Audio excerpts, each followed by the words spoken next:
సుమన్ టీవీలో మీ personal and business promotions కోసం కింది నెంబర్కి కాంటాక్ట్ చేయండి. ప్రభుత్వం మారిన తర్వాత రాష్ట్ర వ్యాప్తంగా కూడా స్కీమ్ వర్కర్లు అట్లాగే కొంతమంది చిరు ఉద్యోగుల్ని తొలగించేటువంటి ప్రయత్నము అట్లాగే వేధింపులకు గురి చేసేటువంటి ప్రయత్నం జరుగుతుంది. దీనికి నిరసనగా రాష్ట్ర వ్యాప్తంగా సిఐటియు నాయకత్వంలో అన్ని కలెక్టర్ కార్యాలయాల దగ్గర ఈ రోజు ధర్నాలు నిర్వహించాలని చెప్పి సిఐటియు రాష్ట్ర కమిటీ నిర్ణయించింది. అందులో భాగంగా ఈరోజు కర్నూలు కలెక్టర్ కార్యాలయం దగ్గర కూడా ధర్నాను నిర్వహిస్తున్నాం. ప్రధానంగా చిరు ఉద్యోగులైనటువంటి ఫీల్డ్ అసిస్టెంట్లు, విఏఓలు, అట్లాగే స్కీమ్ వర్కర్లైన అంగన్వాడీ, ఆశా, మధ్యాహ్న భోజనం, అట్లాగే మెప్ప, ఆర్పీలు వీళ్ళటువంటి వాళ్ళని ఈ రోజు తొలగించి కొత్త వాళ్ళని పెట్టుకోవాలి అనేటువంటి కింద చోటా మోటా రాజకీయ నాయకులు బెదిరింపులకు అట్లాగే తొలగించేదానికి ప్రయత్నాలు చేస్తున్నారు. ఎవరైతే రాజీనామా చేసి వెళ్లిపోలేదో వాళ్ళపైన వివిధ రూపాల్లో వాళ్ళ మీద కేసులు పెట్టేదానికోసం, లేదంటే మీ పని సరిగా లేదని చెప్పి వాళ్ళని పని నుంచి తీసేసేదానికోసం ప్రయత్నం జరుగుతుంది. దీన్ని సిఐటియు తీవ్రంగా ఖండిస్తుంది.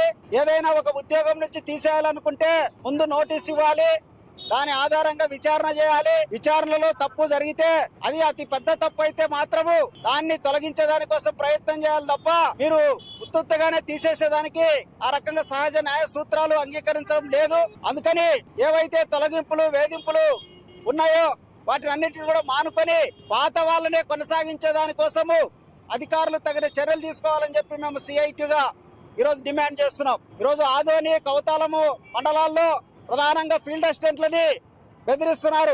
మీరు గనక రాజీనామా చేసి వెళ్లిపోకపోతే మీ మీద మీ పని సరిగా లేదని చెప్పి మీకు సోకాజ్ నోటీసులు ఇచ్చి మిమ్మల్ని తొలగిస్తున్నామని చెప్పి ఆదోని, కౌతాలం మండలాల్లో ఆ రకంగా ఫీల్డ్ అసిస్టెంట్లని తొలగించే ప్రయత్నం చేస్తున్నారు. అట్లాగే వెలుగులో పనిచేస్తున్నటువంటి విఏఓలు ఎవరైతే ఉన్నారో వాళ్ళని కృష్ణగిరి, వెల్దుర్తి లాంటి మండలాల్లో వాళ్ళని తొలగించేటువంటి ప్రయత్నాలు చేస్తున్నారు. అట్లాగే మధ్యాహ్న భోజన కార్మికులు కోడుమూరు, ఎమ్మిగనూరు లాంటి ప్రాంతాలను ఇప్పటికే తొలగించినారు. కల్లూరు మండలంలో పెద్దపాడు, సలకాపురము, గోకులపాడు లాంటి ప్రాంతాల్లో తొలగించే దానికోసం ప్రయత్నాలు చేస్తున్నారు. అట్లాగే ఆశా వర్కర్లని ఆదోని మండలం పెద్దరివానంలో ఒక ఆశా వర్కర్ ను రాజీనామా చేయకపోతే నీ మీద కఠినమైన చర్యలు తీసుకుంటామన్నట్లు బెదిరించినట్లు మా దృష్టికి వచ్చింది. ఎక్కడెక్కడైతే ఈ చర్యలు కొనసాగుతున్నాయో వాటన్నిటి కూడా ఆపేసి పాత వాళ్ళని కొనసాగించేందుకు తగిన చర్యలు తీసుకోవాలని చెప్పి సందర్భంగా మేము డిమాండ్ చేస్తున్నాం. అంజిబాబు, సిఐటియు జిల్లా ప్రధాన కార్యదర్శి.